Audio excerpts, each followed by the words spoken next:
How are you guys? Welcome back to Wargaming China. And today we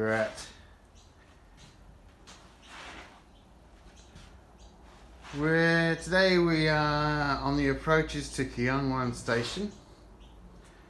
And what we're looking at today is the defense or the drive of the Japanese 4th Infantry Brigade and the Japanese RJNLF towards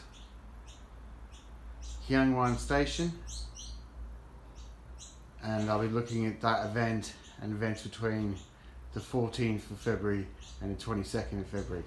But this is the next game we've got on, and as you can see, it's a lot of water, a lot of buildings, a lot of bridges, and as I said, I'm gonna try to recreate the scenario, or try to recreate the advance towards Kiangwan Station, which was a distance of about 5 miles from where the starting point was, and at the same time as these forces are pushing north to Kiangwan Station, the forces along with the 24th Independent Mixed Brigade, who had landed at Kiangwan, are also advancing south towards Kiangwan. However, as a wargamer, you know that we only get to recreate the scenarios we can do. So what I've done here, instead of looking at the advance southward, I've looked at the advance northward, and that, as I said, gives us a chance to introduce the I think it's the 2nd Independent Tank Company of the Japanese. I dug in my 5th Army first time. That's 5th Army.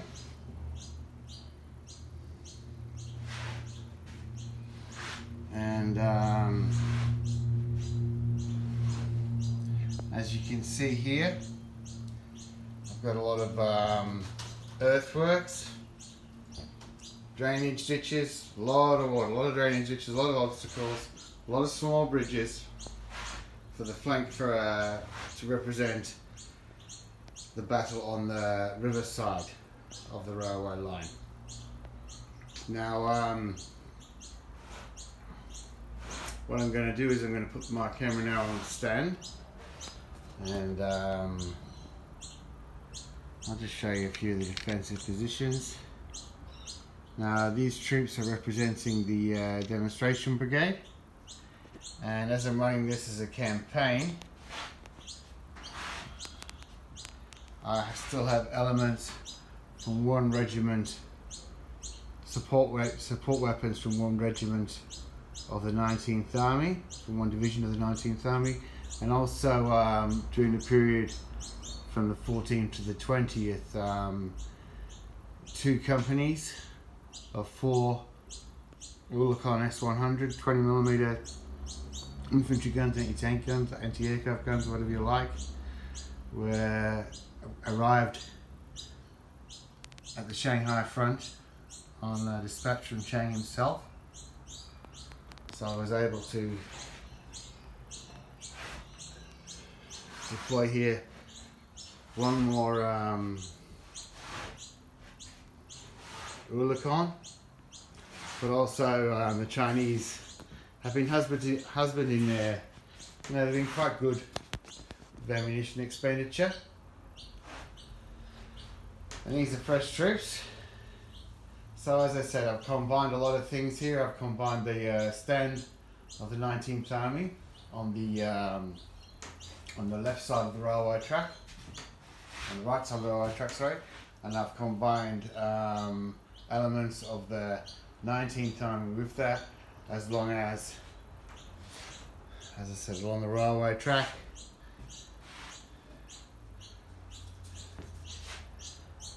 Is more 19th Army.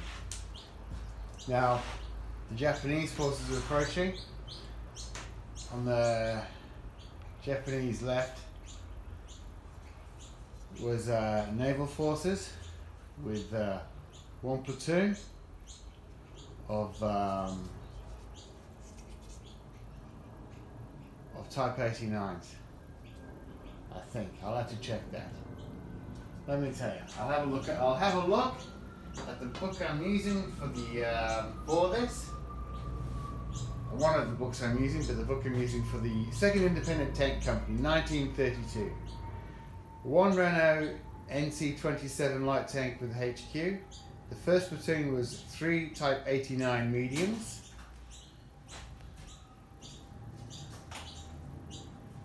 The second platoon was 2 Type 89 mediums.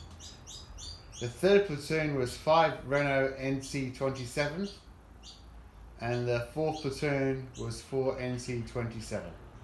So I don't have any NC-27s because, well, they only use them for long battle. The Japanese army didn't like them. They didn't perform very well. So I'm just posing FT-17s as NC-27s for today. And by far the bulk of the Japanese armour attacked on the right, on the Japanese right, and they faced, as I said, they faced elements of the 5th Army and the Training Brigade. These forces had knowledge of this area from training purposes, and indeed some of my reading has revealed that some of these positions themselves were very stoutly made and had existed for quite some period of time. Now, with espionage and spying the way it is in Shanghai, you can guarantee that the Japanese knew where these positions were anyway. But still, what the positions represented for the Chinese, represent the positions on the wet side, on the watery side of the table, represent perfect defensive warfare positions. They're going to destroy the bridges. They're going to turn each hill, because these aren't really hills either, as I said in the previous episode. They're only going to be about 20 or 30, 40 feet high. They're just mounds of ground where farmers have managed to build up some silt over the area where silt collects. Some crops are put in. You know, there is some high ground because farmers have stayed for hundreds of years and raised this ground, but not very much, not very high. And in these positions, they're hoping to dominate any approaches to Kiangwan side river from the main road side. So the Japanese, as I said, they threw all their forces into the right wing, and I've crunched events that would take 5 or 6 days into one table.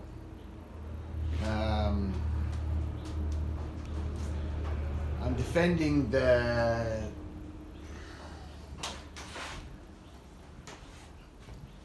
I'm using again for my Chinese 5th Army. I'm using my figures that I explained last week in the last episode anyway. For the training brigade, I'm using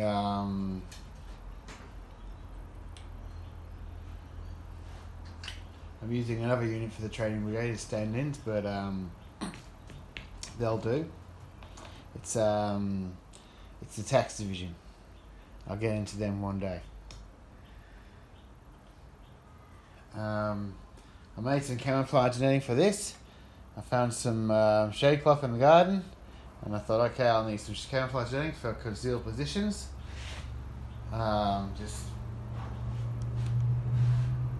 It's always good to have some concealed positions, even though like I expose with dice rolls and chance more than observation.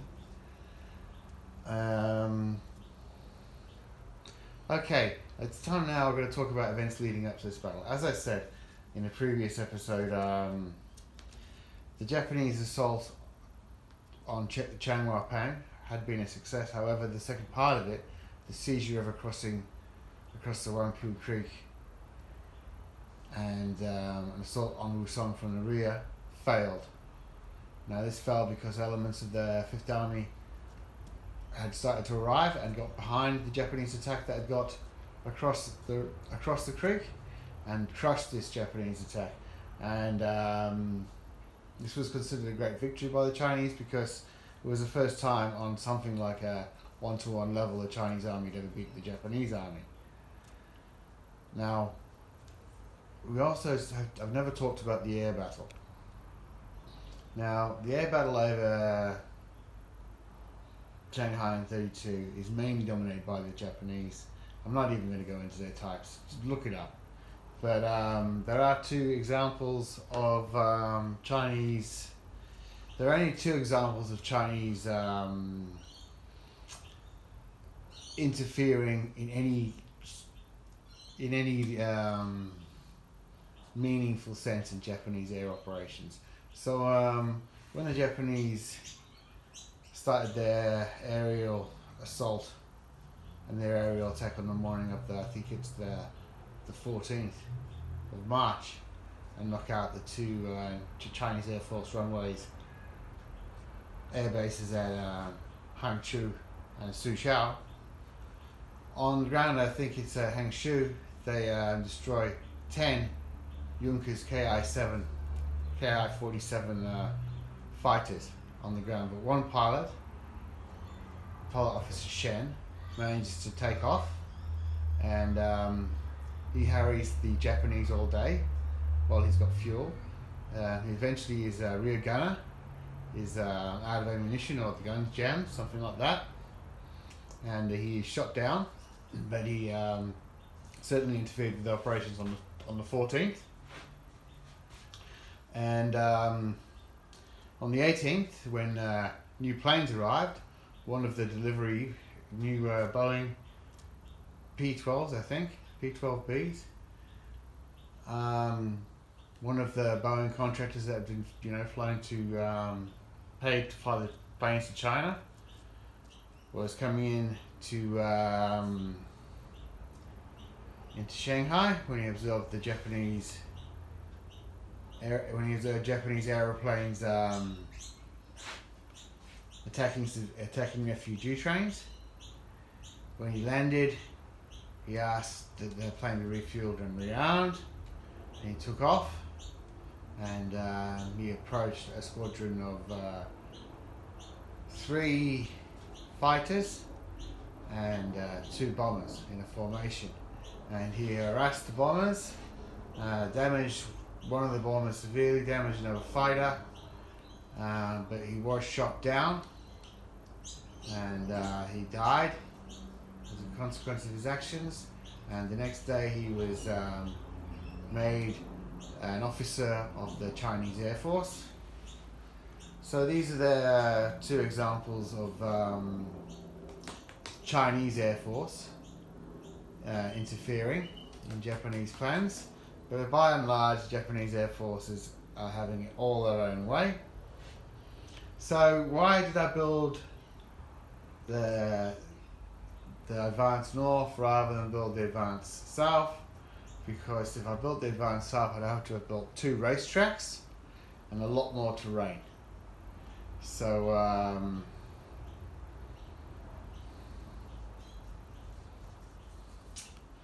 I built the advanced north.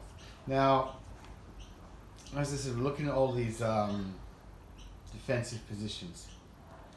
Now, what we've got to look at here is that yes, the Chinese have very good defensive positions.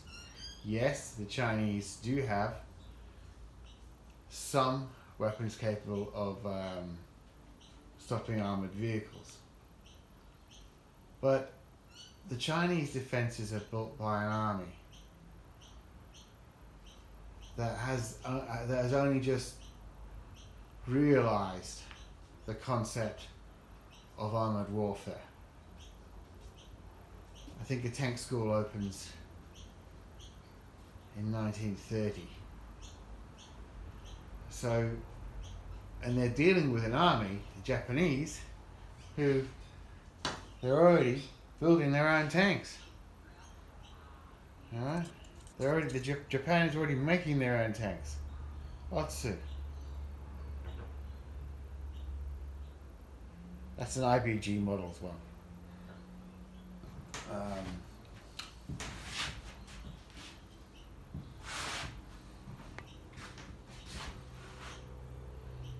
That's a lot nicer. That's OS models, made by a nice guy in Tasmania.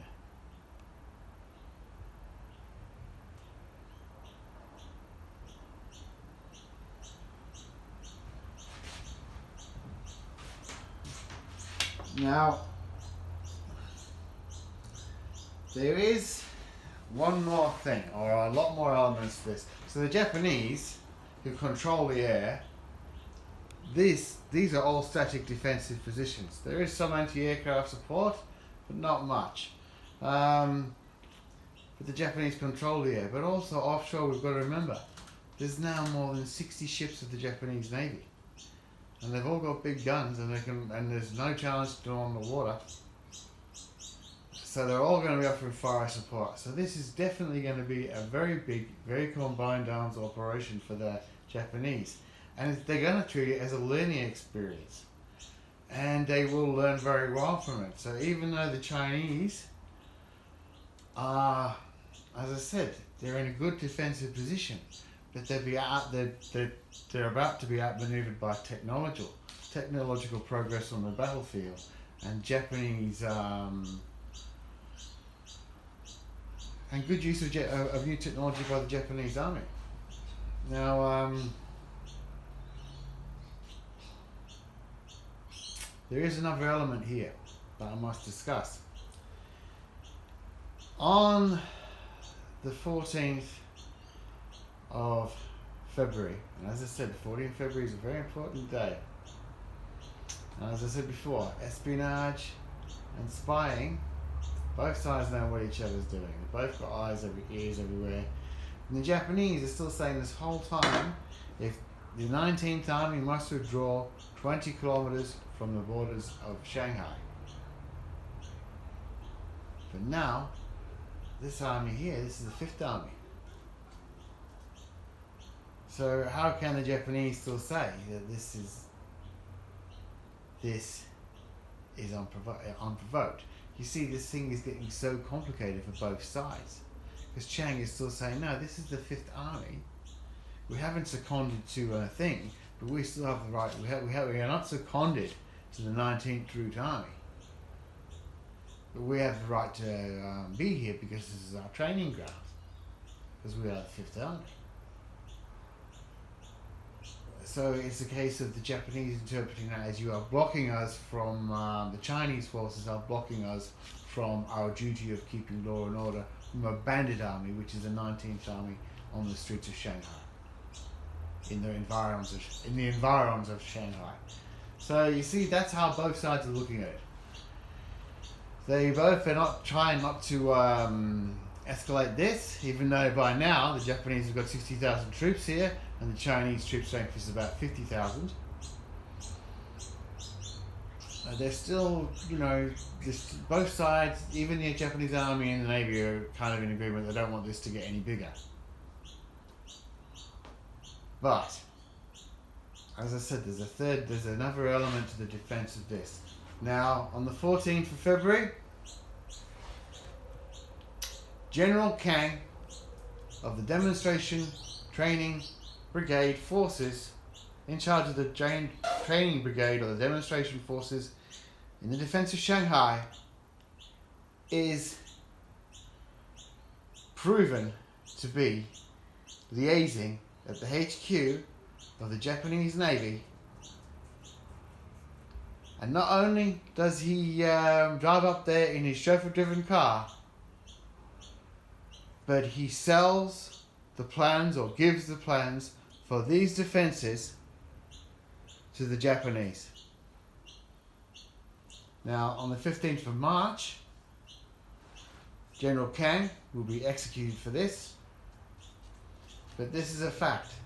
So these defenses that the Chinese have on the road to Kiangwan, on the drive to Kiangwan Station, these defenses have been compromised by technology, by espionage, by control of the air by the Japanese, and by an inability of the Chinese forces themselves to coordinate themselves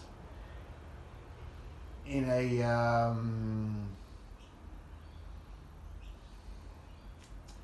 in more of a battle of maneuver. The Chinese allowed their defense to be passive and static, and that was a big mistake for the Chinese. Now, I've decided to field in this here gun. You might see this for the first time ever. I'm going to put my Siderius gun on the table. My Siderius 47mm, and as I said, I'll get into an episode of all about the Siderius at a future date. So I've got the 4th Independent Brigade, 4th Infantry Brigade coming on the right flank, 2 roads, and the Japanese Navy coming on the left. Now, the drive on Kiangwan, as I said, would be a success for the Japanese. It would, the Chinese army would not lose face because of this defense of these positions, but it had just been, as I said, in so many ways, it just was not up to this battle. The troops did well; they didn't surrender.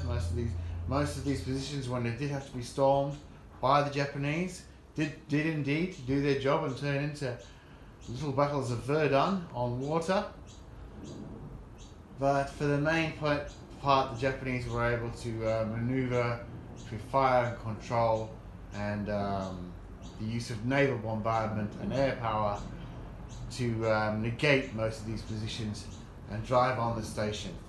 Now, the Chinese forces involved in this game will be given minefields. Of course, most of the bridges will be destroyed.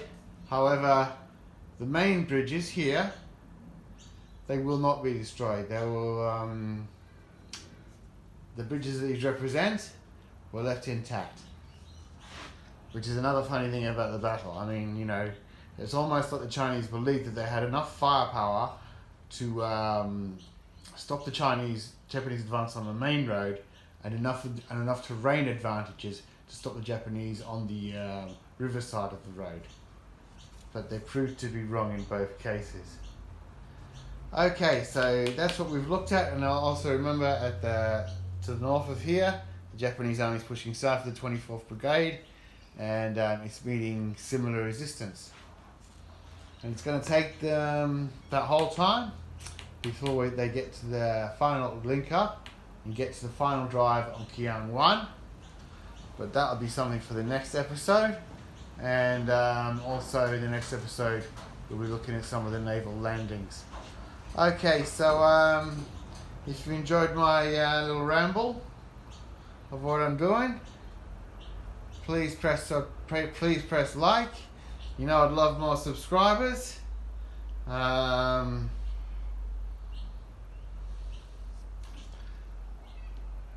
this is 1932 China. We're fighting the Japanese. It's going to develop into World War II. And by the end of World War II, the Chinese soldier will have fought with the least for the longest. Alright, mate. Take care. Bye.